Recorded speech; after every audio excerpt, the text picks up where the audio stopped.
ਵਾਹਿਗੁਰੂ ਜੀ ਕਾ ਖਾਲਸਾ ਵਾਹਿਗੁਰੂ ਜੀ ਕੀ ਫਤਿਹ। ਸਤਨਾਮ ਸ੍ਰੀ ਵਾਹਿਗੁਰੂ ਸਾਹਿਬ ਜੀਓ। ਇੱਕ ਓੰਕਾਰ ਸਤਨਾਮ ਕਰਤਾ ਪੁਰਖ ਨਿਰਭਉ ਨਿਰਵੈਰ ਅਕਾਲ ਮੂਰਤ ਅਜੂਨੀ ਸੈਭੰ ਗੁਰ ਪ੍ਰਸਾਦ।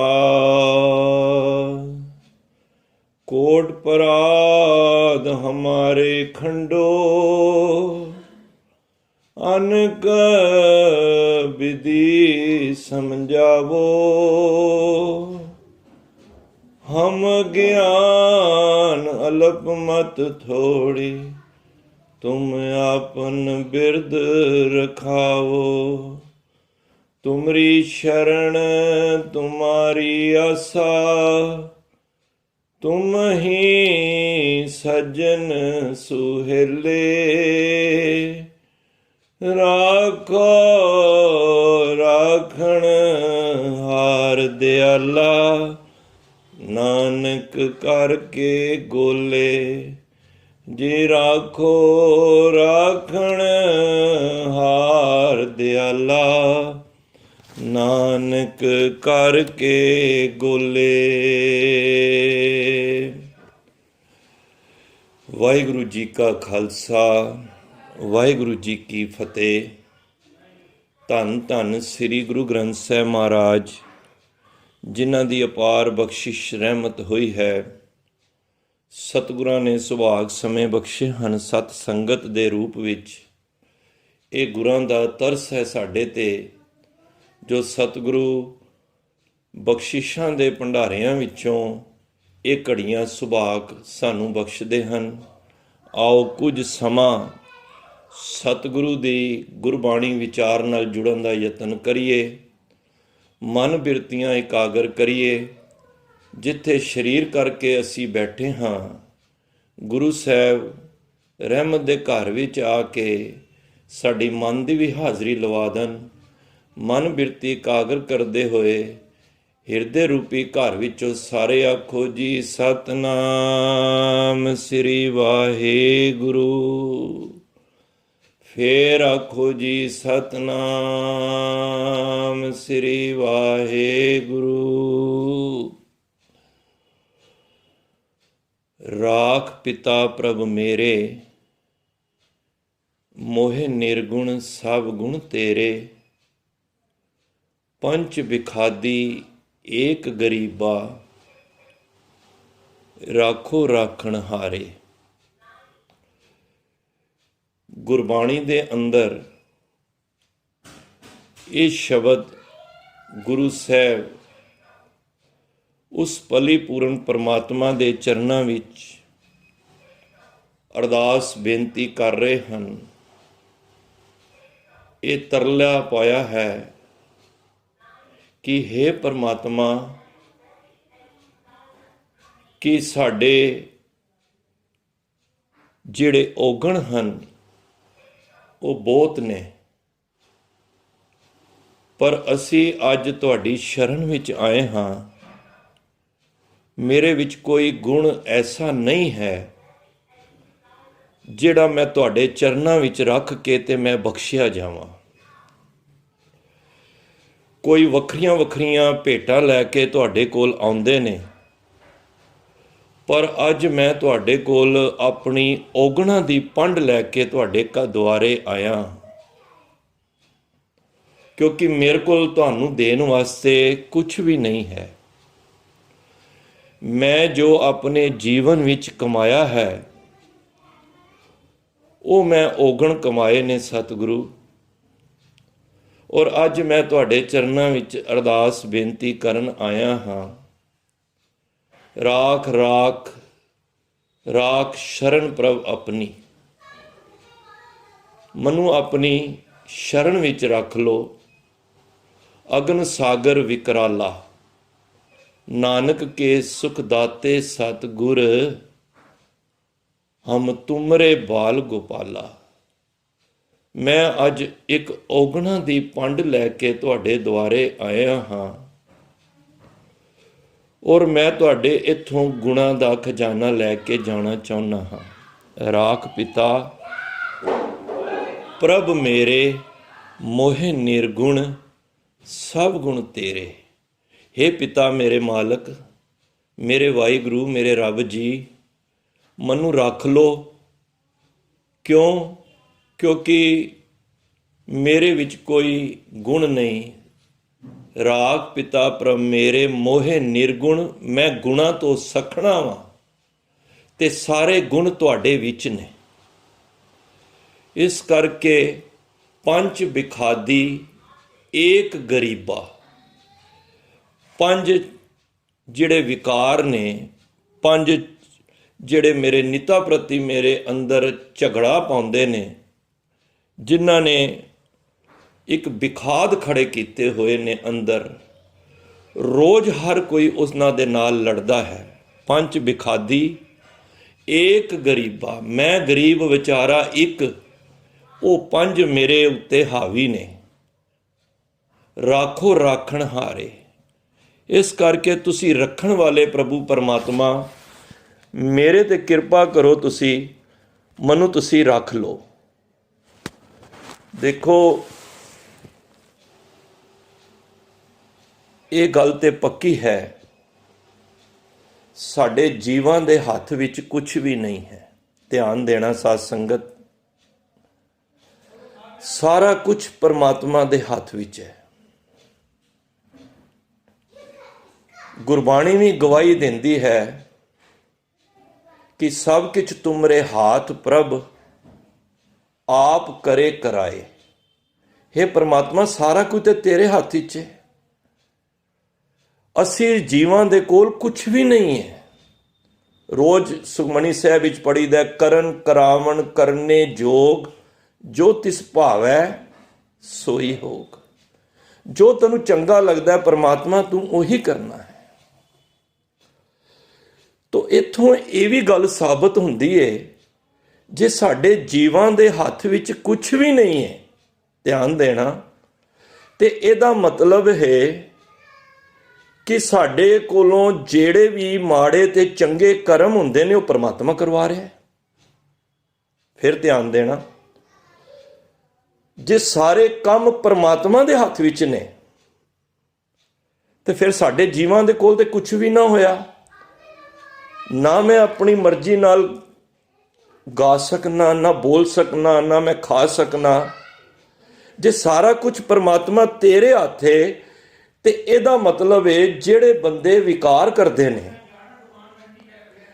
ਉਹਨਾਂ ਵਾਸਤੇ ਤੇ ਫਿਰ ਸਿੱਧੀ ਗੱਲ ਹੈ। ਸ਼ਰਾਬੀ ਆਦਮੀ ਕੋਲੋਂ ਪੁੱਛੀ, ਉਹ ਕਹਿੰਦਾ ਜੋ ਪਰਮਾਤਮਾ ਕਰਾ ਰਿਹਾ ਹੈ, ਜਦ ਤੱਕ ਉਹ ਪਿਲਾਉਂਦਾ ਰਹੇਗਾ ਮੈਂ ਪੀਂਦਾ ਰਹਾਂਗਾ। ਇਹਦਾ ਮਤਲਬ ਹੈ ਜੇ ਪਰਮਾਤਮਾ ਦੇ ਹੱਥ ਸਭ ਕੁਝ ਹੈ, ਤੇ ਜੀਵ ਮਨੁੱਖ ਦੋਸ਼ੀ ਨਹੀਂ ਹੈ। ਇਹਦਾ ਭਾਵ ਤੇ ਇਹ ਹੋਇਆ। ਤੇ ਜੇ ਸਾਰਾ ਕੁਝ ਪਰਮਾਤਮਾ ਦੇ ਹੱਥ ਹੈ, ਜੀਵ ਦੋਸ਼ੀ ਹੈ। ਜੇ ਕੁਝ ਇਨਸਾਨ ਦੇ ਹੱਥ ਹੈ, ਤੇ ਇਹਦਾ ਮਤਲਬ ਫਿਰ ਇਨਸਾਨ ਦੋਸ਼ੀ ਹੈ। ਹੁਣ ਗੁਰਮਤ ਦੇ ਇਸ ਕਨਸੈਪਟ ਨੂੰ ਅਸੀਂ ਸਮਝਣ ਦਾ ਯਤਨ ਕਰਨਾ ਹੈ। ਦੇਖੋ, ਇੱਕ ਤੇ ਹੁੰਦਾ ਸਾਰਾ ਕੁਝ ਪਰਮਾਤਮਾ ਦੇ ਹੱਥ ਹੈ, ਇੱਕ ਹੈ ਉਹ ਵੇ ਨਿਜ ਬਲ, ਜਿਹੜਾ ਸਾਡੇ ਕੋਲ ਹੈ। ਮੈਂ ਇਸ ਨੂੰ ਹੋਰ ਸੌਖਾ ਕਰ ਲਾਂ। ਕਈ ਵਾਰੀ ਨਾ ਅਸੀਂ ਕਿਸੇ ਨੂੰ ਕਹੀਏ ਨਾ, ਭਾਈ ਅੰਮ੍ਰਿਤ ਵੇਲੇ ਜਾਗ, ਉਹ ਕਹਿੰਦਾ ਜਦੋਂ ਪਰਮਾਤਮਾ ਕਿਰਪਾ ਕਰੇਗਾ। ਉਹ ਆਪਣੀ ਗੱਲ ਨਾ, ਆਪਣਾ ਖਹਿੜਾ ਛੁਡਾਉਣ ਵਾਸਤੇ ਉਹ ਪਰਮਾਤਮਾ ਤੇ ਪਾ ਦਿੰਦਾ। ਕਹਿੰਦਾ ਉਹ ਪਰਮਾਤਮਾ ਕਰਵਾ ਰਿਹਾ, ਤੁਹਾਨੂੰ ਕਰਵਾ ਰਿਹਾ, ਤੁਸੀਂ ਕਰੋ, ਜਦ ਹੁਕਮ ਹੋਏਗਾ ਤੇ ਮੈਂ ਕਰਾਂਗਾ। ਇਹਦਾ ਮਤਲਬ ਹੈ ਕਿ ਉਹ ਆਪਣੇ ਆਪ ਨੂੰ ਵਿੱਚੋਂ ਕੱਢ ਕੇ ਤੇ ਦੋਸ਼ ਪਰਮਾਤਮਾ ਤੇ ਮਿਥ ਰਿਹਾ। ਮੈਨੂੰ ਫਿਰ ਇੱਕ ਵਾਰੀ ਆਪ ਅਰਜ਼ ਮੈਂ ਕਰ ਰਿਹਾ ਕਿ ਸਾਰਾ ਕੁਝ ਪਰਮਾਤਮਾ ਦੇ ਹੱਥ ਹੈ। ਕੁਝ ਚੀਜ਼ਾਂ ਗੁਰਬਾਣੀ ਕਹਿੰਦੀ ਹੈ ਤੇਰੇ ਹੱਥ 'ਚ ਵੀ ਨੇ। ਇੱਕ ਫਕੀਰ ਸਾਈਂ ਸੀ,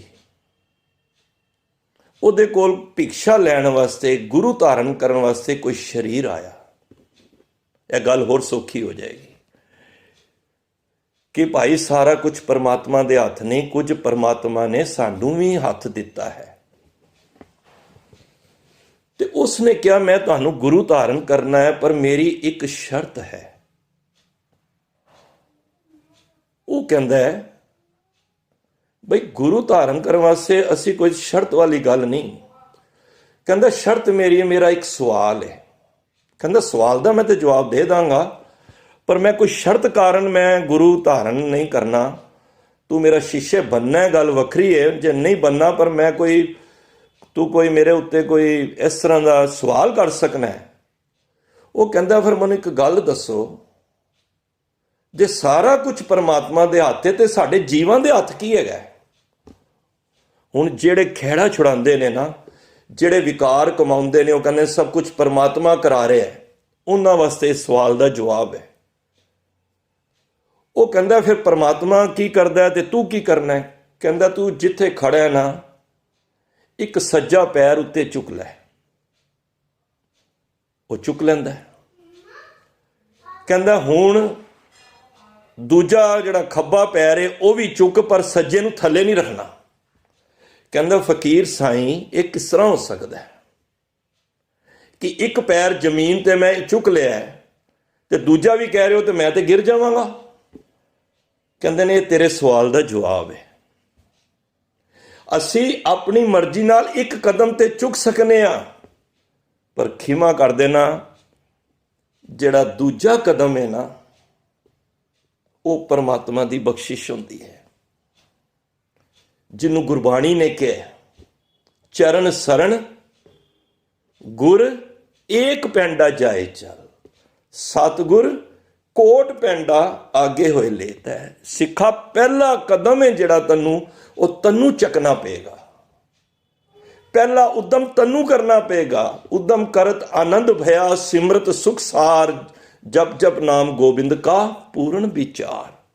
ਪਹਿਲਾ ਉਦਮ ਗੁਰ ਸਤਿਗੁਰ ਕਾ ਜੋ ਸਿੱਖ ਅਖਾਏ, ਸੋ ਭਲਕੇ ਉਠ ਹਰ ਨਾਮ ਧਿਆਵੈ। ਉਦਮ ਕਰੇਂਦਿਆਂ ਜੀਓ ਤੂੰ, ਕਮਾਉਂਦਿਆਂ ਸੁਖ ਪੁੰਚੇ, ਧਿਆਉਂਦਿਆਂ ਤੂੰ ਪ੍ਰਭੂ ਮਿਲ, ਨਾਨਕ ਉਤਰੀ ਚਿੰਤ। ਮਨਾ ਪਹਿਲਾ ਕਦਮ ਤੈਨੂੰ ਚੱਕਣਾ ਪਏਗਾ। ਹੁਣ ਇੱਥੇ ਇਹ ਸਵਾਲ ਖੜਾ ਹੁੰਦਾ ਹੈ, ਜੇ ਤੂੰ ਚੰਗਾ ਕਦਮ ਚੁੱਕੇਗਾ ਤੇ ਤੈਨੂੰ ਰੱਬ ਅੱਗੇ ਚੰਗੇ ਕਰਮ ਦੇਗਾ। ਕੱਪੜ ਰੂਪ ਸੁਹਾਵਨਾ, ਛੱਡ ਦੁਨੀਆ ਅੰਦਰ ਜਾਵਨਾ, ਮੰਦਾ ਚੰਗਾ ਆਪਣਾ ਆਪੇ ਹੀ ਕੀਤਾ ਪਾਵਣਾ। ਰੋਜ਼ ਪੜੀ ਦਾ ਜਪਜੀ ਸਾਹਿਬ ਹੀ, ਚੰਗੀਆਂ ਆਈਆਂ ਬੁਰੀਆਂ ਆਈਆਂ, ਵਾਚੈ ਧਰਮ ਹਦੂਰ। ਸਿੱਖਾ ਪਹਿਲਾ ਕਦਮ ਹੈ ਨਾ ਜਿਹੜਾ ਤੈਨੂੰ, ਜੇ ਤੂੰ ਚੰਗਾ ਪੜ ਰਿਹਾ ਹੈ ਤੇ ਤੇਰੇ ਤੇ ਕਿਰਪਾ ਚੰਗੀ ਹੋਏਗੀ।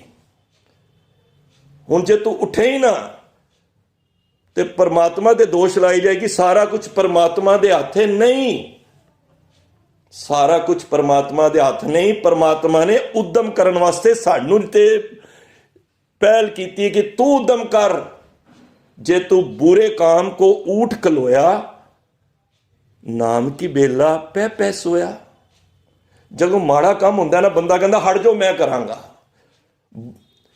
ਚੰਗਿਆਈ ਆਲਕ ਕਰੇ, ਬੁਰਿਆਈ ਹੋਏ ਸ਼ੇਰ।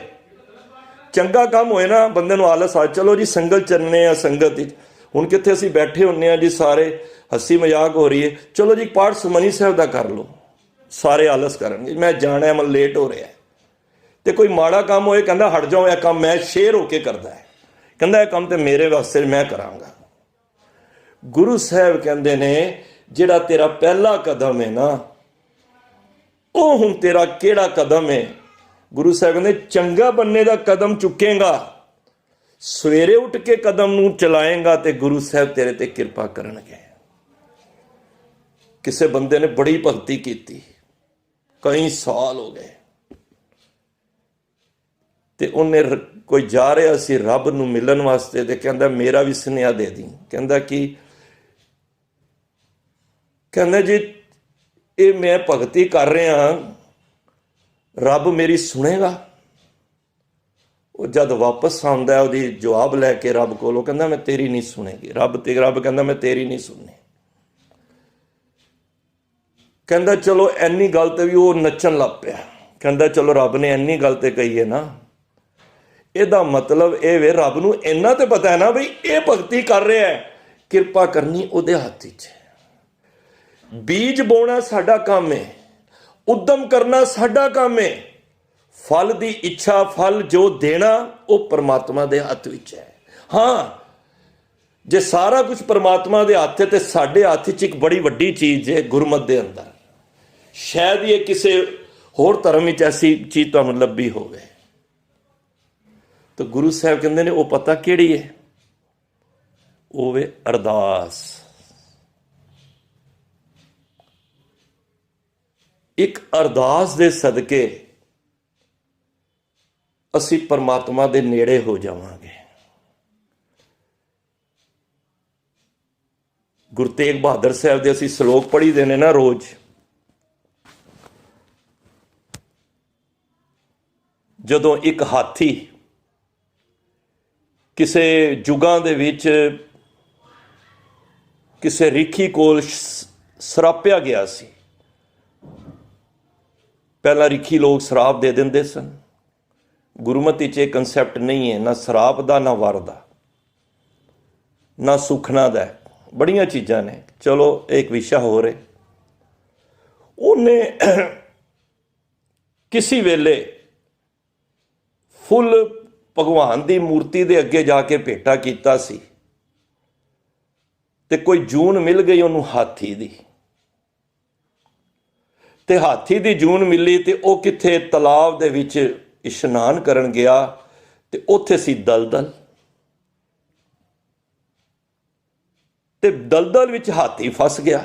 ਉਹ ਜਿਉਂ-ਜਿਉਂ ਨਿਕਲ ਨਾ ਪਾਏ ਤੇ ਤੇਂਦੂਆ ਅੰਦਰ ਬੈਠਾ ਸੀ। ਉਹਨੇ ਪੈਰ ਫੜ ਲਿਆ। ਗੁਰੂ ਤੇਗ ਬਹਾਦਰ ਬਾਬਾ ਜੀ ਰੋਜ਼ ਸ਼ਲੋਕਾਂ 'ਚ ਪੜ੍ਹੀਦਾ, ਬਲ ਛੁਟਕਿਓ ਬੰਧਨ ਪਰੇ, ਕਿਛੂ ਨਾ ਹੋਤ ਉਪਾਏ। ਜਦੋਂ ਆਪਣਾ ਆਤਮਕ ਅਵਸਥਾ ਦੀ ਬਲ ਟੁੱਟ ਜਾਂਦਾ ਨਾ, ਉਦੋਂ ਸਾਨੂੰ ਇਹ ਬੰਧਨ ਆ ਕੇ ਘੇਰ ਲੈਂਦੇ ਨੇ। ਬੰਧਨ ਕੋਈ ਵੀ ਹੋ ਸਕਦੇ ਨੇ। ਬੰਧਨ ਕਾਮ, ਕ੍ਰੋਧ, ਲੋਭ, ਮੋਹ, ਹੰਕਾਰ ਵੀ ਬੰਧਨ ਜੇ। ਬੰਧਨ ਧੀਆਂ ਪੁੱਤਰ ਵੀ ਬੰਧਨ ਜੇ, ਮੈਨੂੰ ਖਿਮਾ ਕਰ ਦੇਣਾ। ਬੰਧਨ ਜਿਸ ਘਰ ਵਿੱਚ ਰਹਿ ਰਹੇ ਹਾਂ, ਜੇ ਉਹ ਘਰ ਅਸੀਂ ਸਮਝੀਏ ਕਿ ਮੈਂ ਬਣਾਇਆ, ਉਹ ਵੀ ਬੰਧਨ ਬਣ ਜਾਣਗੇ। ਕਿਸੇ ਪੜੋਸੀ ਨੂੰ ਵੇਖ ਕੇ ਜੈਲਸ ਹੋ ਜਾਣੀ, ਉਹ ਵੀ ਬੰਧਨ ਜੇ। ਬੰਧਨ ਦੇ ਬੜੇ ਰੂਪ ਨੇ। ਕਿਸੇ ਕੰਪੀਟੀਟਰ ਦੇ ਤਰੱਕੀ ਨੂੰ ਵੇਖ ਕੇ ਅੰਦਰ ਈਰਖਾ ਪੈਦਾ ਹੋਣੀ, ਉਹ ਵੀ ਬੰਧਨ ਜੇ। ਧੀ ਦਾ ਮੋਹ, ਪੁੱਤਰ ਦਾ ਮੋਹ, ਬੱਚੇ ਦਾ ਮੋਹ ਹੋ ਜਾਣਾ, ਇਹ ਵੀ ਇੱਕ ਬੰਧਨ ਹੈ। ਬੰਧਨ ਦੇ ਬੜੇ ਰੂਪ ਨੇ। ਮੈਨੂੰ ਖਿਮਾ ਕਰ ਦੇਣਾ,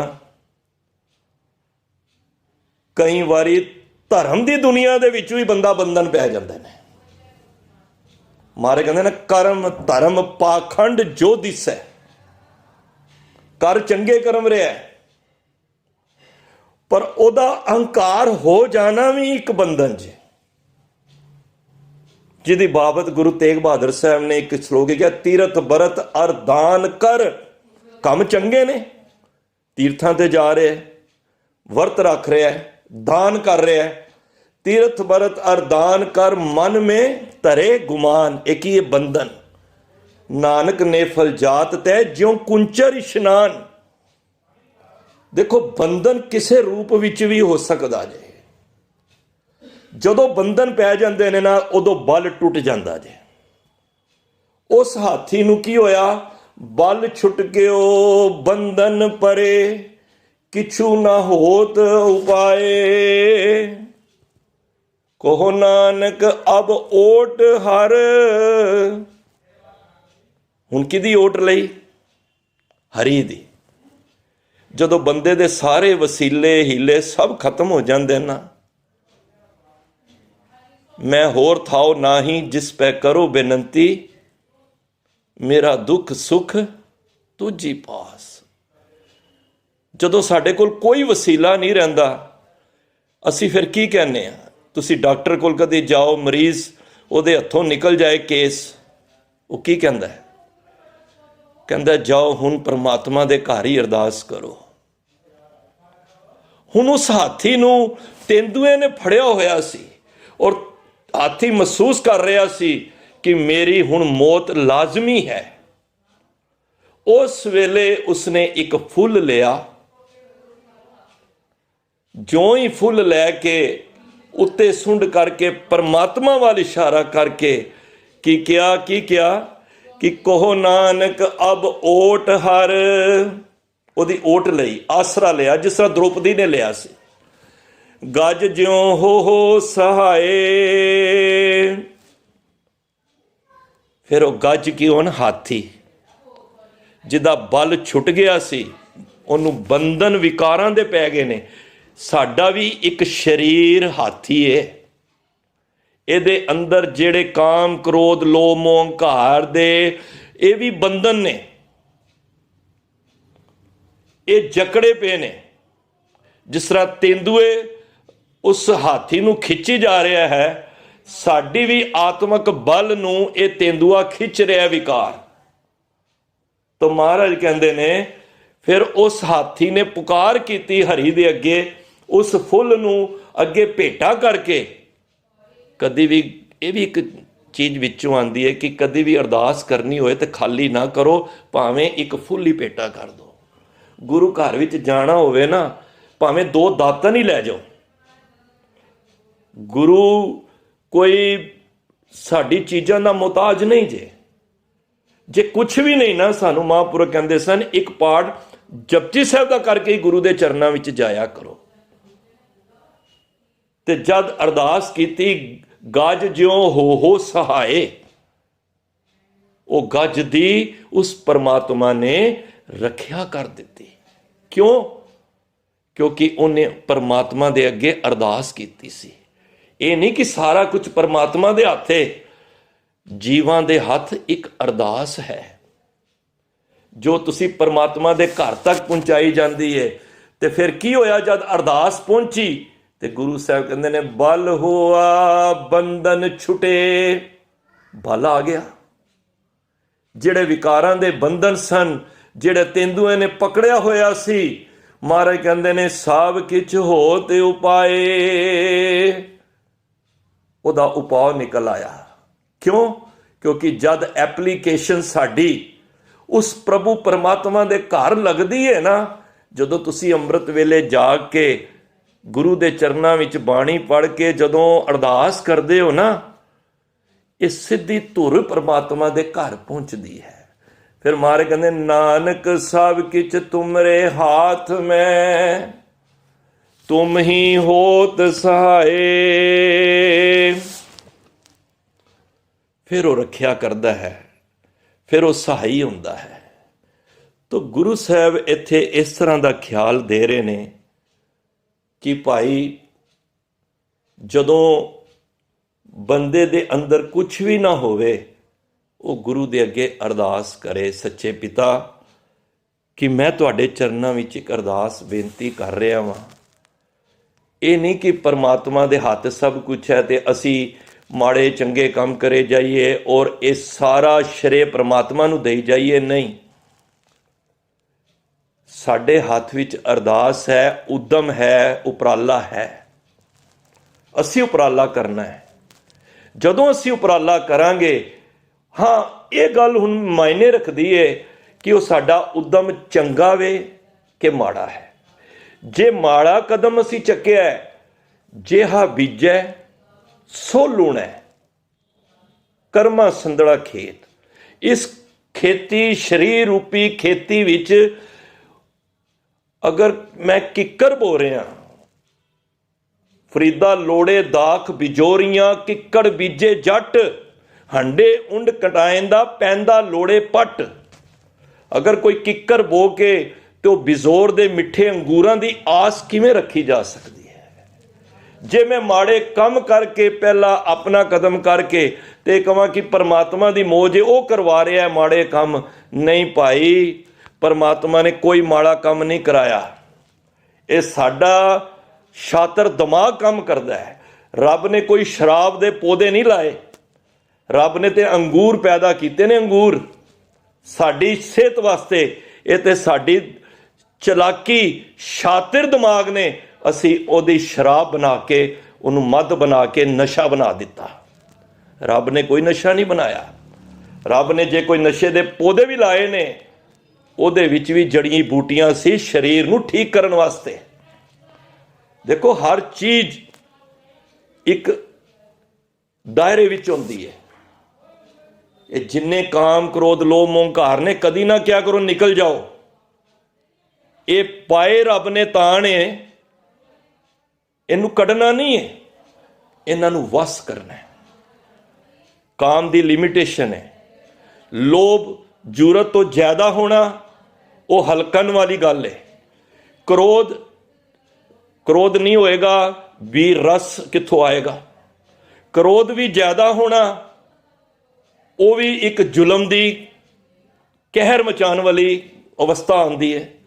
ਤਾਂ ਹਰ ਚੀਜ਼ ਗੁਰੂ ਸਾਹਿਬ ਨੇ ਇਹਨਾਂ ਨੂੰ ਵਸ ਵਿੱਚ ਕਰਨ ਵਾਸਤੇ ਕਿਹਾ ਹੈ, ਨਾ ਕਿ ਇਸ ਸਰੀਰ ਚੋਂ ਕੱਢਣਾ ਹੈ। ਜੇ ਕੱਢਣਾ ਹੁੰਦਾ ਤੇ ਪਰਮਾਤਮਾ ਇਹਨਾਂ ਵਿੱਚ ਪਾਉਂਦਾ ਹੀ ਨਾ, ਮੈਨੂੰ ਖਿਮਾ ਕਰ ਦੇਣਾ। ਜੇ ਕਾਮ ਨਾ ਹੁੰਦਾ ਤੇ ਸੰਸਾਰ ਦੀ ਉਤਪਤੀ ਨਾ ਹੁੰਦੀ। ਪਰ ਕਾਮ ਜਦੋਂ ਗਲਤ ਵੇ ਨਾਲ ਯੂਜ਼ ਕਰਾਂਗੇ ਤੇ ਦੁਨੀਆ ਦੇ ਜਿਤਨੇ ਰੇਪ ਬਲਤਕਾਰ ਹੁੰਦੇ ਨੇ, ਇਹ ਇਹਦੀ ਨਿਸ਼ਾਨੀ ਹੈ, ਕਿਉਂਕਿ ਇਹ ਕੰਟਰੋਲ ਤੋਂ ਬਾਹਰ ਹੈ। ਤਾਂ ਹਰ ਚੀਜ਼ ਗੁਰੂ ਸਾਹਿਬ ਨੇ ਇੱਕ ਦਾਇਰੇ ਵਿੱਚ ਬਣਾ ਕੇ ਪਰਮਾਤਮਾ ਨੇ ਇਹ ਸਾਡੇ ਸਰੀਰ ਵਿੱਚ ਪਾਈਆਂ ਨੇ। ਇਹਨਾਂ ਦੀ ਹੁਣ ਤੇ ਖੁਰਾਕ ਹੈ, ਰੋਟੀ ਹੈ, 2 ਖਾਂਦੇ ਹੋ, 4 ਖਾਓਗੇ, 5 ਖਾਓਗੇ, ਕੀ ਹੋਏਗਾ? ਉਹ ਤੁਹਾਨੂੰ ਨੁਕਸਾਨ ਦੇਗੀ। ਕਿਉਂ? ਰੱਬ ਨੇ ਹਰ ਚੀਜ਼ ਇੱਕ ਦਾਇਰੇ ਵਿੱਚ ਰੱਖੀ ਹੋਈ ਹੈ। ਤਾਂ ਗੁਰੂ ਸਾਹਿਬ ਇੱਥੇ ਅੱਜ ਇਹ ਕਹਿ ਰਹੇ ਨੇ ਕਿ ਭਾਈ, ਜੇ ਪਰਮਾਤਮਾ ਦੇ ਘਰ ਵਿੱਚ ਅਰਦਾਸ ਇੱਕ ਤੇਰੀ ਪਹੁੰਚ ਸਕਦੀ ਹੈ, ਰਾਖ ਪਿਤਾ ਪ੍ਰਭ ਮੇਰੇ, ਮੋਹਿ ਨਿਰਗੁਣ ਸਭ ਗੁਣ ਤੇਰੇ। ਮੈਂ ਨਿਰਗੁਣਾ, ਮੇਰੇ ਕੋਲ ਕੋਈ ਗੁਣ ਨਹੀਂ। ਅੱਜ ਮੈਂ ਤੇਰੇ ਕੋਲ ਆਪਣੀ ਔਗਣਾ ਦੀ ਪੰਡ ਲੈ ਕੇ, ਜੋ ਮੇਰੀ ਜਨਮਾਂ ਦੇ ਮੇਰੇ ਭਾਰ ਮੇਰੇ ਸਿਰ ਤੇ ਵੇ, ਗੁਰੂ ਸਾਹਿਬ ਅੱਜ ਮੈਂ ਨਿਮਾਣਾ ਹੋ ਕੇ ਤੁਹਾਡੇ ਕੋਲ ਇਹ ਪੰਡ ਰੱਖਣ ਆਇਆ।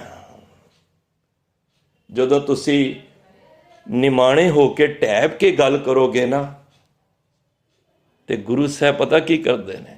ਕਹਿੰਦੇ ਰੱਖ ਜਾ, ਦੁੱਖ ਪਰ ਹਰ ਸੁੱਖ ਘਰ ਲੈ ਜਾਏ।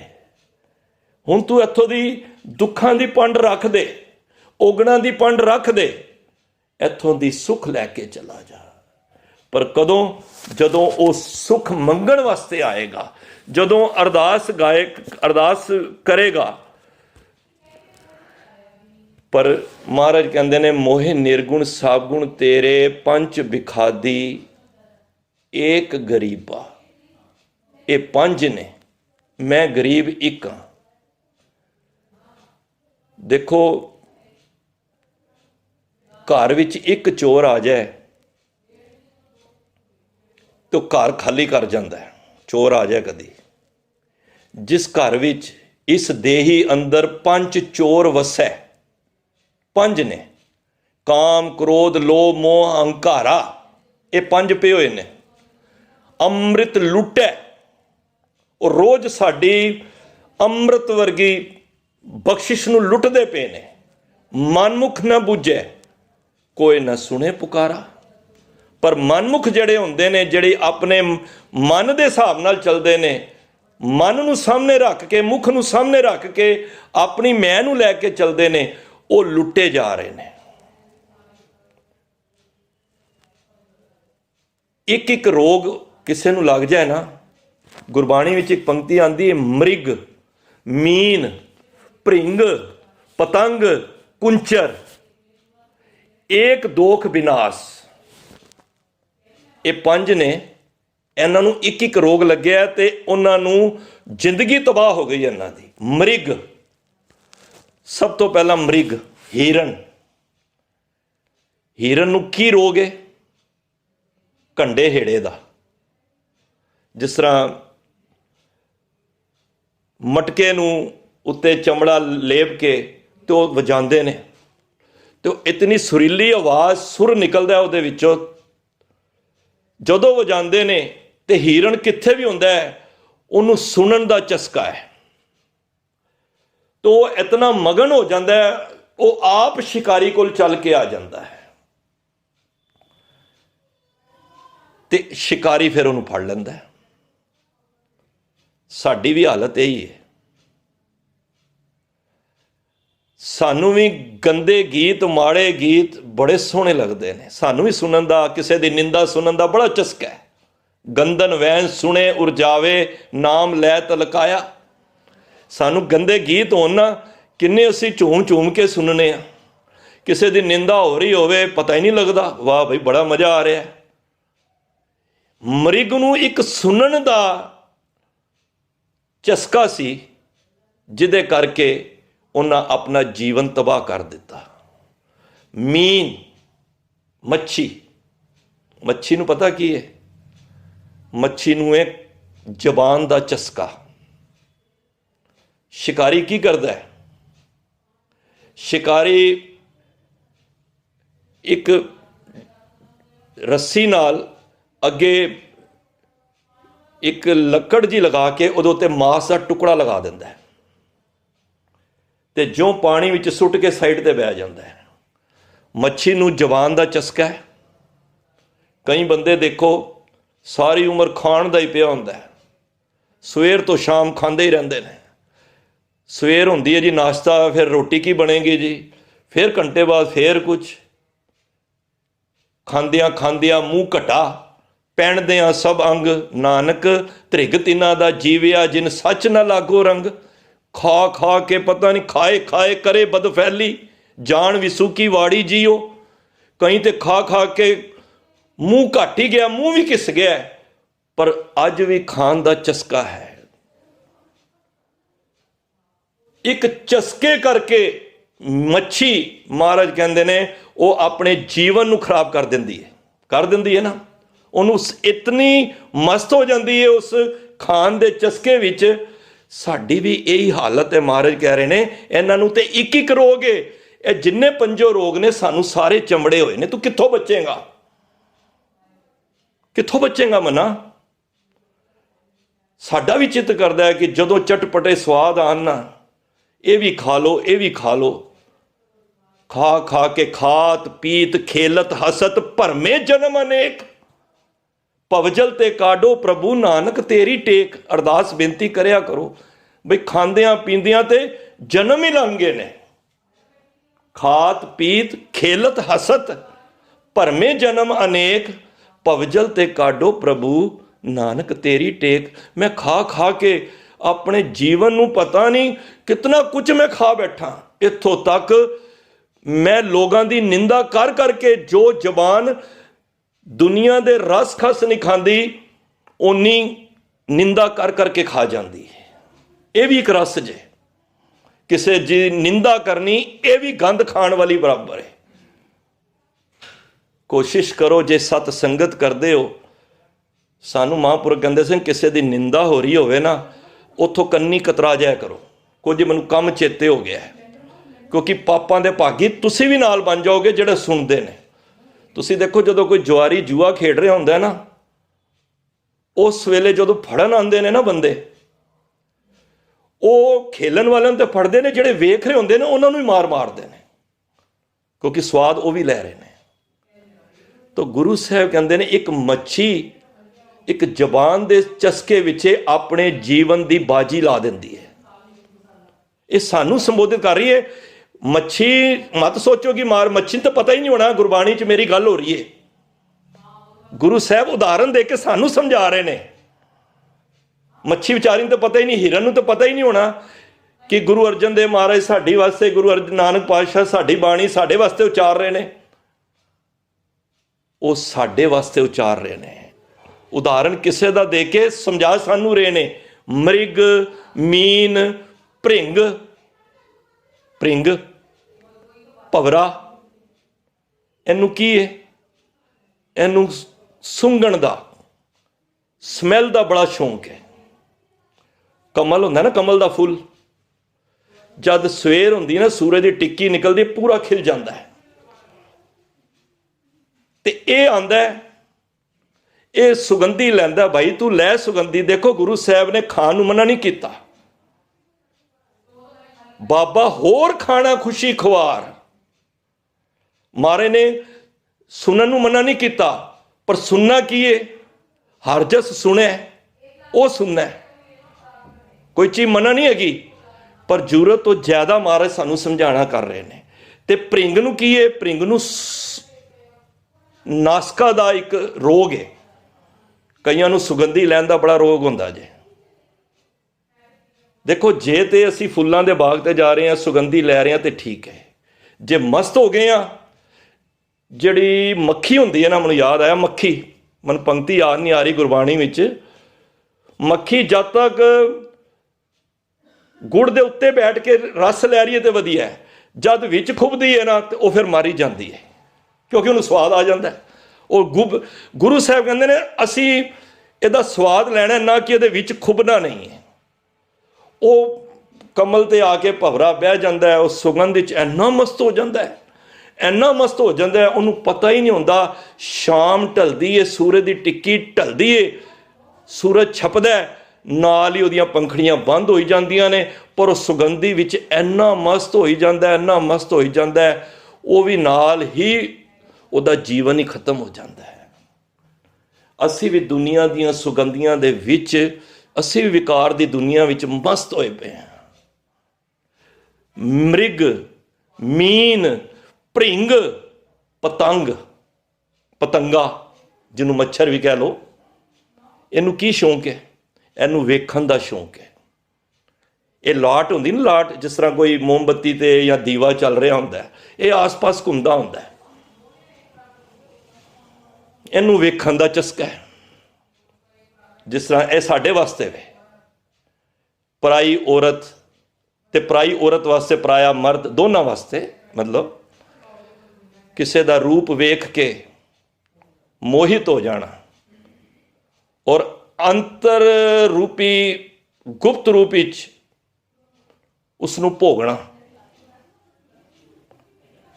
ਪਤੰਗਾ ਇਤਨਾ ਉਸ ਲਾਈਟ ਦਾ ਸ਼ੌਕੀਨ ਹੋ ਜਾਂਦਾ ਹੈ, ਉਹ ਘੁੰਮਦਾ ਰਹਿੰਦਾ, ਉਹਨੂੰ ਇੰਨਾ ਹੀ ਨਹੀਂ ਪਤਾ ਲੱਗਦਾ ਇਹ ਜਿਹੜੀ ਲਾਟ ਹੈ ਨਾ, ਇਹ ਮੇਰੇ ਵਾਸਤੇ ਮੌਤ ਦਾ ਕਾਰਨ ਹੈ। ਇਸੇ ਤਰ੍ਹਾਂ ਜੀਵ, ਤੂੰ ਵੀ ਜਦੋਂ ਸੰਸਾਰ ਦੇ ਵਿੱਚ ਦੇਖ ਪਰਾਈਆਂ ਚੰਗੀਆਂ ਮਾਵਾਂ ਧੀਆਂ ਭੈਣਾਂ ਜਾਣੇ, ਜਦ ਤੂੰ ਪਰਾਇਆ ਰੂਪ ਦੇਖ ਕੇ, ਤੇ ਉਸ ਵੇਲੇ ਸਮਝ ਲੈ ਜਿਸ ਤਰ੍ਹਾਂ ਪਤੰਗੇ ਦੀ ਮੌਤ ਹੋਈ ਹੈ, ਉਹਨੂੰ ਇੰਨਾ ਹੀ ਨਹੀਂ ਪਤਾ ਲੱਗਦਾ। ਉਹ ਲਾਟ ਦੇ ਵਿੱਚ ਹੀ, ਤੁਸੀਂ ਦੇਖੋ ਜਦ ਸਵੇਰ ਜਾਂ ਰਾਤੀ ਬਾਅਦ ਵਿੱਚੋਂ ਦੇਖੋ ਨਾ, ਲਾਟ ਤੇ ਬੁੱਝ ਜਾਂਦੀ ਹੈ, ਥੱਲੇ ਸਾਰੇ ਪਤੰਗੇ ਮੋਏ ਪਏ ਹੁੰਦੇ ਨੇ। ਅਸੀਂ ਵੀ ਰੋਜ਼ ਪਤਾ ਨਹੀਂ ਆਤਮਕ ਮੌਤ ਕਿਤਨੀ ਵਾਰੀ ਰੋਜ਼ ਮਰ ਰਹੇ ਹਾਂ, ਜਿਹਦੀ ਬਾਬਤ ਗੁਰੂ ਨਾਨਕ ਪਾਤਸ਼ਾਹ ਨੇ ਕਿਹਾ, ਆਖਾਂ ਜੀਵਾਂ ਵਿਸਰੇ ਮਰ ਜਾਓ। ਤੋ ਇਹ ਪਤੰਗੇ ਨੂੰ ਰੋਗ ਹੈ।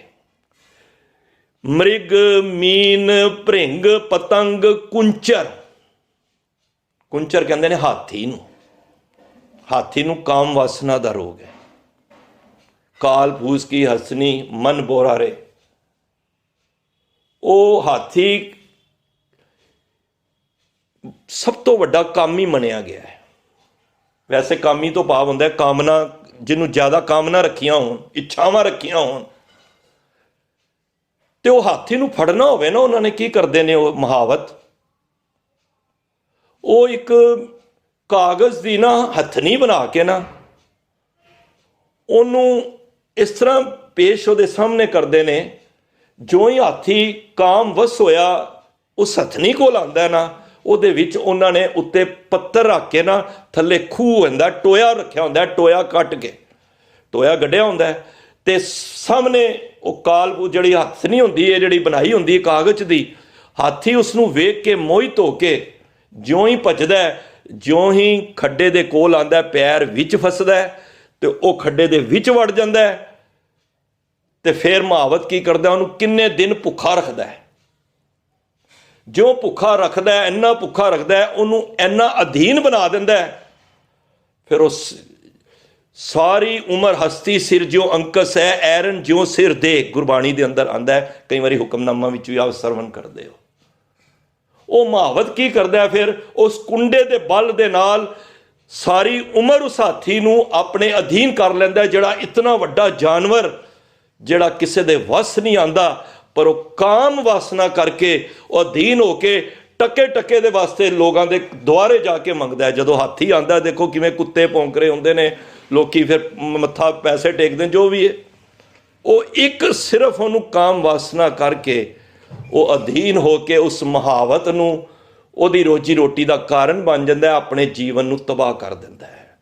ਤੋ ਗੁਰੂ ਸਾਹਿਬ ਕਹਿ ਰਹੇ ਨੇ, ਮ੍ਰਿਗ ਮੀਨ ਭ੍ਰਿੰਗ ਪਤੰਗ ਕੁੰਚਰ ਏਕ ਦੋਖ ਵਿਨਾਸ਼। ਇਹਨਾਂ ਦਾ ਇੱਕ ਇੱਕ ਰੋਗ ਸੀ ਤੇ ਇਹ ਨਾਸ਼ ਹੋ ਗਏ। ਪੰਚ ਦੋਖ ਅਸਾਧ ਜਾਮੈ ਤਾਂ ਕੀ ਕੇਤਕ ਆਸ। ਇਹ ਮਨਾ, ਤੇਰੇ ਅੰਦਰ ਜਿਹੜੇ ਪੰਜੋ ਰੋਗ ਨੇ, ਤੂੰ ਕਿਵੇਂ ਬਚੇਗਾ? ਤੂੰ ਆਪਣੀ ਸੋਚ। ਇਹ ਤੇ ਇੱਕ ਇੱਕ ਕਰਕੇ ਖਤਮ ਹੋ ਗਏ ਨਾ, ਤੇਰੇ ਅੰਦਰ ਤੇ ਪੰਜੋ ਹੀ ਬੜੇ ਪਏ ਨੇ। ਤੇ ਗੁਰੂ ਸਾਹਿਬ ਕਹਿੰਦੇ ਨੇ, ਫਿਰ ਸਿੱਖਾ ਤੂੰ ਮਾਯੂਸ ਨਾ ਹੋ, ਕਿਉਂਕਿ ਇਹ ਗੁਰੂ ਦਾ ਘਰ ਹੈ। ਇੱਥੇ ਆ ਕੇ ਸਾਨੂੰ ਇਹ ਗਿਆਨ ਮਿਲਦਾ ਹੈ। ਤੇ ਗੁਰੂ ਮਹਾਰਾਜ ਅੱਜ ਇਹੀ ਕਹਿ ਰਹੇ ਨੇ, ਪੰਜ ਬਿਖਾਦੀ ਏਕ ਗਰੀਬਾ। ਉਹ ਪੰਜ ਨੇ, ਮੈਂ ਕੱਲਾ। ਰਾਖੋ ਰਾਖਣ ਹਾਰੇ। ਹੁਣ ਅਰਦਾਸ ਕੀਤੀ, ਹੇ ਸਤਿਗੁਰੂ ਤੁਸੀਂ ਰੱਖਣ ਵਾਲੇ ਹੋ, ਰੱਖ ਲੋ ਮੈਨੂੰ। ਖੇਦ ਕਰੇ ਅਰ ਬਹੁਤ ਸੰਤਾਵੈ ਆਇਓ ਸ਼ਰਨ ਤੁਹਾਰੇ। ਇਹ ਮੈਨੂੰ ਬੜਾ ਹੀ ਤੰਗ ਕਰਦੇ ਨੇ ਮਹਾਰਾਜ। ਇਹ ਸਵੇਰੇ ਮੈਨੂੰ ਆਲਸ ਦੇ ਰੂਪ ਵਿੱਚ ਆ ਜਾਂਦੇ ਨੇ। ਇਹ ਸੰਗਤ ਵਿੱਚ ਬਹਿਣਾ ਮੇਰੇ ਅੰਦਰ ਇਹ ਗਲਤ ਭਾਵਨਾ ਲਿਆ ਕੇ ਬਿਠਾ ਦਿੰਦੇ ਨੇ। ਇਹ ਜਦੋਂ ਮੈਂ ਸੰਸਾਰ ਵਿੱਚ ਵਿਚਰਨਾ, ਇਹ ਮੈਨੂੰ ਤੰਗ ਕਰਦੇ ਨੇ। ਖੇਦ ਕਰੇ, ਇਹ ਮੈਨੂੰ ਬੜਾ ਹੀ ਤੰਗ ਕਰਦੇ ਨੇ। ਦੇਖੋ ਇਹੋ ਜਿਹੀਆਂ ਗੱਲਾਂ ਨਾ, ਜਿਹੜੇ ਪਰਮਾਤਮਾ ਨਾਲ ਅਭੇਦ ਹੋ ਜਾਂਦੇ ਨੇ ਨਾ, ਇਹ ਉਸ ਤਰ੍ਹਾਂ ਦੀ ਅਵਸਥਾ ਹੈ। ਖੇਦ ਕਰੇ ਅਰ ਬਹੁਤ ਸੰਤਾਵੈ ਆਇਓ ਸ਼ਰਨ ਤੁਹਾਰੇ। ਹੁਣ ਮੈਨੂੰ ਬੜਾ ਤੰਗ ਕਰਦੇ ਨੇ ਗੁਰੂ ਸਾਹਿਬ, ਮੈਂ ਤੁਹਾਡੀ ਸ਼ਰਨ ਵਿੱਚ ਆਇਆ। ਜਿਸ ਤਰ੍ਹਾਂ ਮੈਂ ਪਹਿਲਾਂ ਕਿਹਾ, ਮੈਂ ਅੱਜ ਔਗਣਾ ਦੀ ਪੰਡ ਲੈ ਕੇ ਗੁਰੂ ਸਾਹਿਬ ਤੁਹਾਡੇ ਦੁਆਰੇ ਆਇਆ ਵਾਂ। ਤੇ ਕੀ ਕਰੋ ਫਿਰ ਤੁਸੀਂ? ਕਰ ਕਰ ਹਾਰਿਓ ਅਨਕ ਬੋ ਪਾਤੀ। ਮੈਂ ਬੜੇ ਉਪਾਏ ਕੀਤੇ, ਮੈਂ ਬੜੇ ਸਿਆਣਿਆਂ ਕੋਲ ਵੀ ਗਿਆ, ਮੈਂ ਆਪਣੀ ਮਨ ਦੀ ਦੁਬਿਧਾ, ਮਨ ਦੀ ਪੀੜਾ ਉਹਨਾਂ ਦੇ ਅੱਗੇ ਰੱਖੀ। ਜਦ ਮੈਂ ਉਹਨਾਂ ਦੇ ਅੱਗੇ ਰੱਖੀ ਤੇ ਮਹਾਰਾਜ ਕਹਿੰਦੇ ਨੇ, ਕਰ ਕਰ ਹਾਰਿਓ ਅਨਕ ਬੋ ਭਾਤੀ ਛੋੜੇ ਕਤਹੂ ਨਾਈ। ਇਹ ਮੇਰੇ ਕੋਲ ਛੋੜੇ ਹੀ ਨਹੀਂ ਜਾ ਰਿਹਾ ਸੀ, ਮੈਨੂੰ ਕੋਈ ਉਪਾਅ ਹੀ ਨਹੀਂ ਮਿਲਿਆ ਕਿੱਥੋਂ ਵੀ। ਫਿਰ ਮਹਾਰਾਜ ਨੇ ਕਿਹਾ, ਏਕ ਬਾਤ ਸੁਣ ਤਾਂ ਕੀ ਓਟਾ ਸਾਧ ਸੰਗ ਮਿਟ ਜਾਹੀ। ਜਿਹੜੀ ਤੁਸੀਂ ਸੰਗਤ ਕਰ ਰਹੇ ਹੋ, ਸਤਿਗੁਰ ਕਹਿੰਦੇ ਨੇ, ਮੈਂ ਫਿਰ ਮੈਨੂੰ ਕਿਸੇ ਨੇ ਦੱਸਿਆ, ਤੂੰ ਸੰਗਤ ਦਾ ਆਸਰਾ ਲੈ, ਸੰਗਤ ਵਿੱਚ ਆਪਣੀ ਬੇਨਤੀ ਲਾ। ਦੇਖੋ ਸੰਗਤ ਵਿੱਚ ਬਹੁਤ ਕੁਛ ਜੇ, ਇਹਨੂੰ ਇਹ ਨਾ ਸਮਝਣਾ ਅਸੀਂ ਬੈਠੇ ਹਾਂ ਤੇ ਇਹ ਅਜ਼ਾਇਆ ਸਮਝ ਆ ਰਿਹਾ।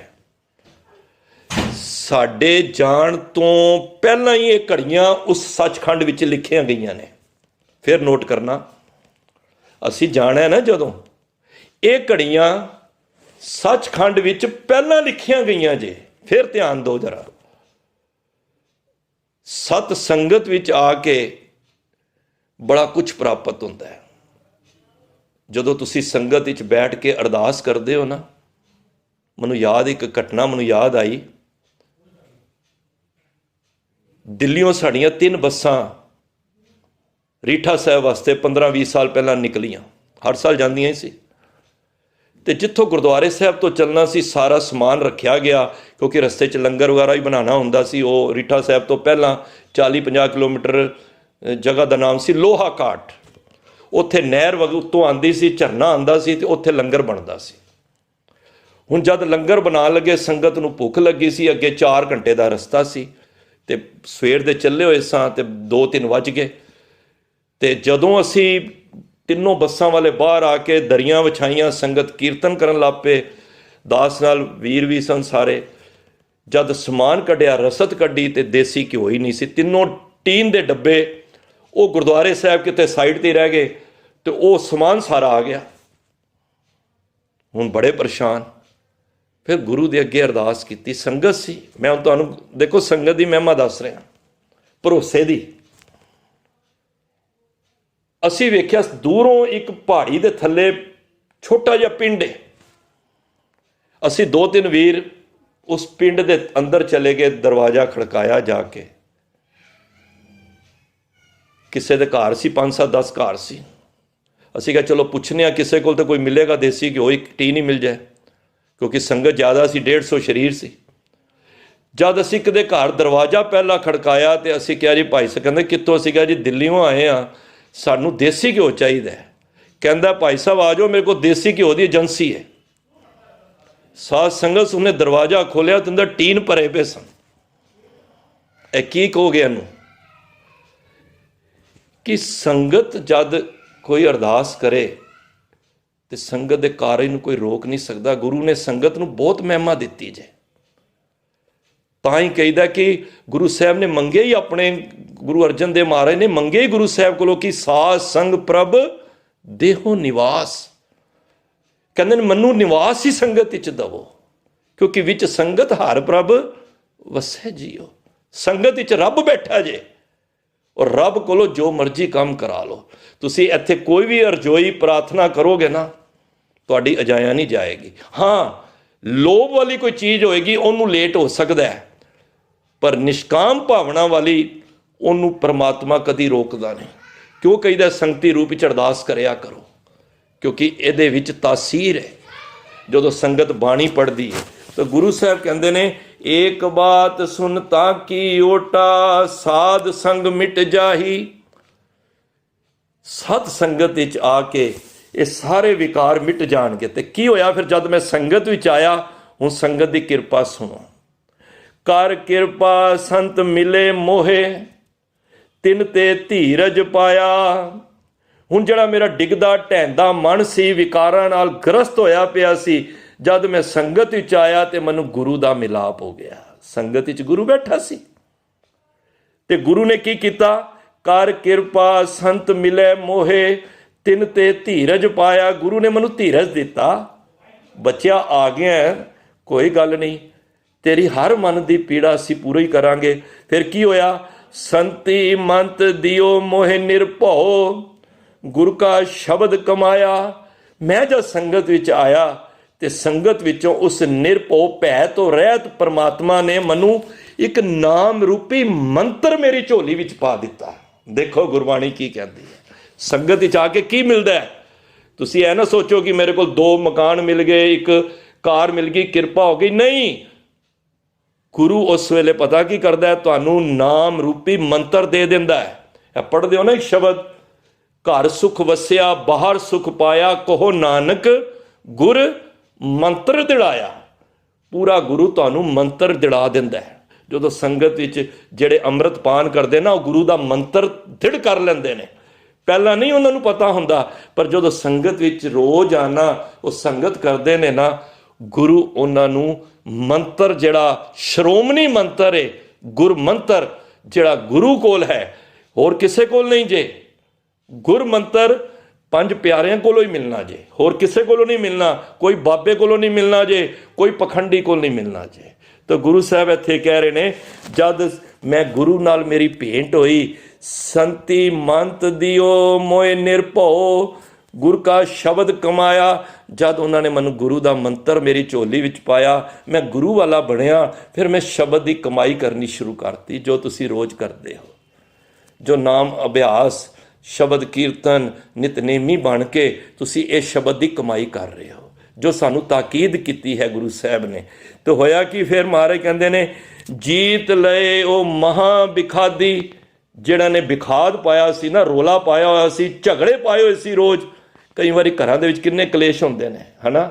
ਸਾਡੇ ਮਨ ਦੇ ਅੰਦਰ ਵੀ ਬੜੇ ਰੋਜ਼ ਕਲੇਸ਼ ਹੁੰਦੇ ਨੇ। ਬੰਦਾ ਰੋਜ਼ ਆਪਣੇ ਮਨ ਨਾਲ ਕਿੰਨਾ ਲੜਦਾ ਹੈ।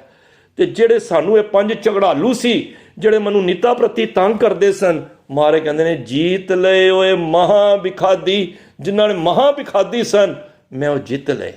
ਕਿਵੇਂ? ਸਹਿਜ ਸੁਹੇਲੀ ਬਾਣੀ। ਕੋਈ ਮੰਤਰ ਜਾਂ ਫੂਕ ਨਾਲ ਨਹੀਂ। ਕਿਸੇ ਨੇ ਜੀ ਕੋਈ ਐਸੀ ਕੋਈ ਇਸ ਤਰ੍ਹਾਂ ਕਹਿ ਲਓ ਕਿ ਮੈਨੂੰ ਕਿਸੇ ਨੇ ਇਲਾਚੀ ਦੇ ਦਿੱਤੀ ਜਾਂ ਮੇਰੇ ਕੋਈ ਮੰਤਰ ਪੜ੍ਹ ਕੇ ਮੈਨੂੰ ਦੇਤਾ, ਨਹੀਂ। ਬਾਣੀ ਪੜ੍ਹ ਕੇ, ਬਾਣੀ ਦੀ ਕਮਾਈ ਕਰਕੇ, ਜਦੋਂ ਮੈਂ ਇਸ ਬਾਣੀ ਨੂੰ ਸਹਿਜ ਰੂਪ ਵਿੱਚ, ਬਾਣੀ ਨੂੰ ਮੈਂ ਉਸ ਅਵਸਥਾ 'ਤੇ ਮੈਂ ਜਦ ਬਾਣੀ ਪੜ੍ਹਨੀ ਸ਼ੁਰੂ ਕੀਤੀ ਤੇ ਮੇਰੇ ਅੰਦਰ ਜਿਹੜੇ 5 ਵਿਕਾਰ ਸਨ ਨਾ, ਮੈਂ ਉਹਨਾਂ ਨੂੰ ਜਿੱਤ ਲਿਆ। ਦੇਖੋ, ਕੱਢਿਆ ਨਹੀਂ। ਦੇਖੋ, ਇਹ ਚੀਜ਼ਾਂ ਅੰਦਰ ਹੋਣਗੀਆਂ, ਕੱਢਣੀਆਂ ਨਹੀਂ ਹੈ। ਮੈਂ ਪਹਿਲਾਂ ਕਿਹਾ, ਕਾਮ ਕੱਢਣਾ ਨਹੀਂ ਹੈ, ਕ੍ਰੋਧ ਕੱਢਣਾ ਨਹੀਂ ਹੈ, ਲੋਭ ਨਹੀਂ ਹੈ, ਲੋਭ ਤੇ ਮੋਹ ਨਹੀਂ ਕੱਢਣਾ। ਇਹ ਚੀਜ਼ਾਂ ਸਾਨੂੰ ਗੁਰੂ ਸਾਹਿਬ ਨੇ ਪਾਈਆਂ ਨੇ, ਪਰ ਉਹ ਲਿਮਿਟੇਸ਼ਨ ਅੰਦਰ। ਤੋ ਮਹਾਰਾਜ ਕਹਿੰਦੇ ਨੇ, ਕਹੋ ਨਾਨਕ ਮਨ ਭਇਆ ਪ੍ਰਗਾਸਾ। ਮਨ ਦੇ ਅੰਦਰ ਉਹ ਪ੍ਰਕਾਸ਼ ਹੋ ਗਿਆ, ਚਾਨਣਾ ਹੋ ਗਿਆ। ਫਿਰ ਕੀ ਹੋਇਆ? ਪਾਇਆ ਪਦ ਨਿਰਬਾਣੀ। ਮੈਂ ਉਸ ਪਰਮ ਪਦ ਦੀ ਨਿਰਵਾਣ, ਉਸ ਪਦਵੀ ਦੀ ਪ੍ਰਾਪਤੀ ਕਰ ਲਈ। ਕਿਉਂ? ਜਦੋਂ ਮੈਂ ਸੰਗਤ ਵਿੱਚ ਆਇਆ, ਮੈਂ ਆਪਣੇ ਦਿਲ ਦਾ ਦੁਖੜਾ, ਆਪਣੀਆਂ ਸਾਰੀਆਂ ਚਿੰਤਾਵਾਂ, ਝੋਰੇ, ਆਪਣੇ ਦੁੱਖ, ਆਪਣੇ ਵਿਕਾਰ ਜਦ ਗੁਰੂ ਦੇ ਅੱਗੇ ਰੱਖੇ, ਗੁਰੂ ਨੇ ਕਿਹਾ, ਜਾ ਫਿਰ ਸਤ ਸੰਗਤ ਵਿੱਚ ਜਾ, ਤੂੰ ਗੁਰੂ ਨੂੰ ਉੱਥੇ ਗੁਰੂ ਨੂੰ ਪ੍ਰਾਪਤ ਕਰੇਗਾ। ਫਿਰ ਮੈਂ ਗੁਰੂ ਮੰਤਰ ਧਾਰਨ ਕੀਤਾ, ਫਿਰ ਮੈਂ ਸ਼ਬਦ ਦੀ ਕਮਾਈ ਕੀਤੀ। ਜੋ ਜੋ ਮੈਂ ਸ਼ਬਦ ਦੀ ਕਮਾਈ ਕੀਤੀ, ਮੇਰੇ ਅੰਦਰੋਂ ਇਹ ਸਭ ਵਿਕਾਰ ਚਲੇ ਗਏ। ਹੁਣ ਕੀ ਹੋਇਆ?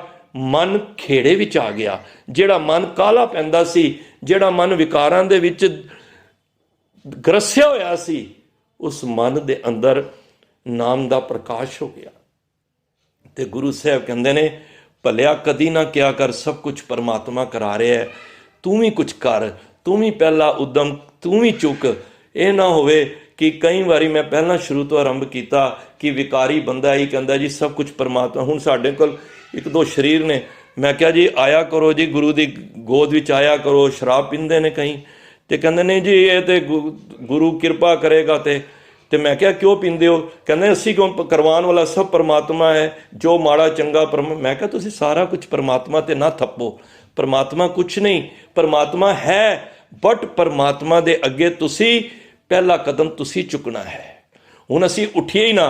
ਹੁਣ ਜੇ ਮੈਂ ਕਈ ਵਾਰੀ ਉਦਾਹਰਨ ਦੇਣਾ ਕਿ ਅਗਰ ਕਿਸੇ ਨੇ ਆਫਿਸ ਜਾਣਾ ਹੈ, ਕੋਈ ਕਿਰਪਾ ਹੋਏਗੀ ਤਾਂ ਮੈਂ ਆਫਿਸ ਜਾਵਾਂਗਾ।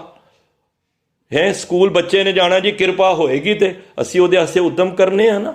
ਅਸੀਂ ਸਵੇਰੇ ਉੱਠਨੇ ਆ, ਅਸੀਂ ਤਿਆਰ ਹੁੰਨੇ ਆ, ਤੇ ਜੇ ਅਸੀਂ ਕਹੀਏ ਅਸੀਂ ਤਿਆਰ ਹੀ ਨਹੀਂ ਹੁੰਦੇ, ਰੱਬ ਦੇ ਹੱਥ 'ਚ ਆਪਣੇ ਆਪ ਕਰਾਏਗਾ, ਆਪਣੇ ਆਪ ਸਕੂਲ ਭੇਜ ਦੇਗਾ, ਆਪਣੇ ਆਪ ਕਾਲਜ ਭੇਜ ਦੇਗਾ, ਆਪਣੇ ਆਪ ਆਫਿਸ ਭੇਜ ਦੇਗਾ।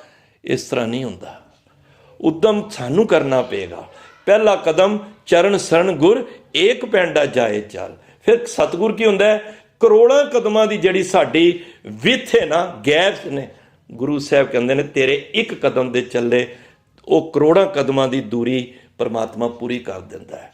ਤੋ ਗੁਰੂ ਘਰ ਦੇ ਵਿੱਚ ਆ ਕੇ ਜਦੋਂ ਵੀ ਸੰਗਤ ਹੋ ਰਹੀ ਹੋਵੇ, ਆਲਸ ਨਾ ਕਰਿਆ ਕਰੋ। ਮਹਾਂਪੁਰਖ ਸਾਨੂੰ ਕਹਿੰਦੇ ਸਨ, 100 ਕੰਮ ਛੱਡਣੇ ਵੀ ਪੈਣ ਨਾ, ਤਾਂ ਵੀ ਸਤ ਸੰਗਤ ਮਹਿੰਗੀ ਨਹੀਂ ਪੈਣੀ ਜੇ, ਤਾਂ ਵੀ ਤੁਹਾਨੂੰ ਇਹ ਬੜਾ ਘਾਟੇ ਦਾ ਸੌਦਾ ਨਹੀਂ ਜੇ ਹੈ, ਇਹ ਬੜਾ ਅਮੋਲਕ ਸੌਦਾ ਹੈ। ਔਰ ਇਹ 100 ਕੰਮ ਦੇ ਵਿੱਚ ਵੀ ਤੁਹਾਨੂੰ ਤਾਂ ਵੀ ਫਾਇਦਾ ਹੋਣਾ ਜੇ।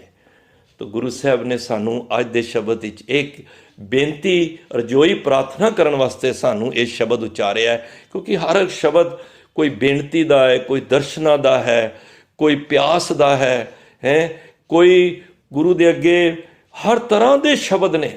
ਜਿਸ ਤਰ੍ਹਾਂ ਦੇ ਕੋਈ ਖੁਸ਼ੀਆਂ ਦੇ ਸ਼ਬਦ ਨੇ, ਕੋਈ ਵਿਰਾਗ ਦੇ ਸ਼ਬਦ ਨੇ, ਕੋਈ ਪ੍ਰੀਤ ਦੇ ਸ਼ਬਦ ਨੇ, ਤੇ ਕੋਈ ਸ਼ਬਦ ਬੇਨਤੀਆਂ ਦੇ ਨੇ।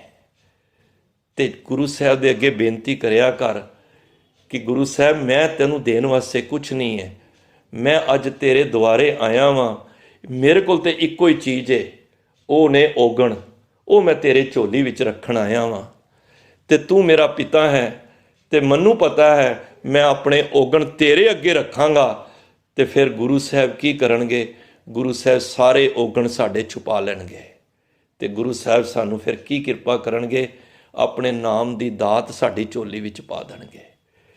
ਤੇ ਜਿੱਥੇ ਆਪਣੀ ਅਰਦਾਸ ਕਰਦੇ ਹੋ ਗੁਰੂ ਦੇ ਪਿਆਰਿਓ, ਉੱਥੇ ਦਾਸ ਕੂਕਰ ਦੀ ਵੀ ਅਰਦਾਸ ਕਰੋ ਕਿ ਅਸੀਂ ਵੀ ਜਨਮਾਂ ਦੇ ਪਾਪੀ ਹਾਂ, ਸਾਡੇ ਵੀ ਔਗਣ ਬੜੇ ਨੇ, ਐਨੇ ਔਗਣ ਨੇ, ਹਮ ਅਵਗੁਣ ਭਰੇ ਏਕ ਗੁਣ ਨਾਹੀ, ਅੰਮ੍ਰਿਤ ਛਾੜ ਬਿਖੈ ਬਿਕ ਖਾਹੀ, ਮਾਇਆ ਮੋਹ ਭਰਮ ਪੈ ਭੂਲੇ ਸੁਤ ਦਾਰਾ ਸਿਉ ਪ੍ਰੀਤ ਲਗਾਈ। ਕਰਨਾ ਕੀ ਹੈ, ਇੱਕ ਉੱਤਮ ਸੰਗਤ ਜਿਹੜੀ ਹੈਗੀ ਉਹ ਅਸੀਂ ਪ੍ਰਾਪਤ ਕਰਨੀ, ਜਿਹਦੇ ਨਾਲ ਅਸੀਂ ਪਰਮਾਤਮਾ ਦੇ ਘਰ ਪਹੁੰਚਣਾ ਹੈ। ਤਾਂ ਅਸੀਂ ਆਪਣੇ ਔਗੁਣਾਂ ਨੂੰ ਗੁਰੂ ਦੇ ਚਰਨਾਂ ਵਿੱਚ ਰੱਖ ਕੇ ਗੁਣਾਂ ਵਾਲੇ ਬਣੀਏ, ਕਿਉਂਕਿ ਸਾਰੇ ਗੁਣ ਪਰਮਾਤਮਾ ਦੇ ਹੱਥ ਵਿੱਚ ਨੇ। ਅਸੀਂ ਸਿਰਫ ਅਰਦਾਸ ਸਾਡੇ ਹੱਥ ਵਿੱਚ ਹੈ, ਉਹ ਤੁਸੀਂ ਹਰ ਕੋਈ ਸਿੱਖ ਕਰ ਸਕਦਾ ਹੈ। ਅਰਦਾਸ ਦਾਸ ਦੀ ਵੀ ਕਰਨਾ, ਭੁੱਲਾਂ ਬੇਅੰਤ ਹੋਈਆਂ ਨੇ ਉਹ ਖਿਮਾ ਕਰ ਦੇਣਾ। ਬਚਨ ਗੁਰੂ ਦਾ ਜਾਣ ਕੇ ਹਿਰਦੇ ਵਿੱਚ ਵਸਾਓ, ਅਸੀਸ ਬਖਸ਼ੋ। ਵਾਹਿਗੁਰੂ ਜੀ ਕਾ ਖਾਲਸਾ, ਵਾਹਿਗੁਰੂ ਜੀ ਕੀ ਫਤਿਹ।